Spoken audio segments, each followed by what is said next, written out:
Hello pack pack. হ্যাঁ মা, land করে গেছি প্যাক প্যাক। না না, কোনো প্রবলেম হয়নি প্যাক প্যাক। কিন্তু মা, মর্তের বাতাসে খুব দূষণ প্যাক প্যাক, দম নিতে খুব কষ্ট হচ্ছে মা প্যাক প্যাক।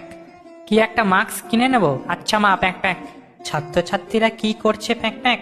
আরে কি বলবো মা প্যাক প্যাক, মর্তে আসার সময় একজনের জানলার কাছ থেকে উড়ে আসছিলাম প্যাক প্যাক, দেখলাম বই নিয়ে পড়ার টেবিলে বসে আছে প্যাক প্যাক, আর বইয়ের মধ্যে থেকে একটা উজ্জ্বল রশ্মি তার মুখে পড়ছে প্যাক প্যাক।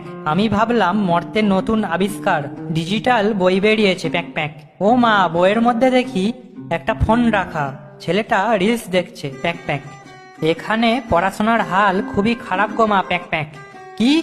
তুমি আসার আগে কেউ কুল খাচ্ছে কিনা প্যাক প্যাক? খাচ্ছে মানে কি প্যাক প্যাক? তুমি আসার আগেই দেখবে প্যাক প্যাক, মর্তে সব কুল আউট অফ স্টক হয়ে যাবে প্যাক প্যাক।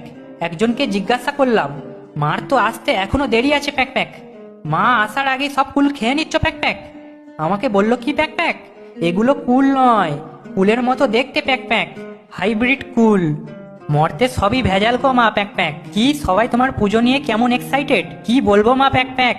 তোমার পুজোর থেকে বেশি প্যাক প্যাক, কে কোন শাড়ি পরবে প্যাক প্যাক, কে কেমন পাঞ্জাবি পরবে প্যাক প্যাক, কে কার শাড়ির কুঁচি ধরবে প্যাক প্যাক, কার ঘড়িতে কার শাড়ির আঁচল আটকাবে প্যাক প্যাক, কে কার হাত ধরে ঘুরবে প্যাক প্যাক, এই নিয়েই বেশি এক্সাইটেড প্যাক প্যাক। তোমার পুজোটাকে ভ্যালেন্টাইন্স ডে বানিয়ে দিয়েছে প্যাক প্যাক।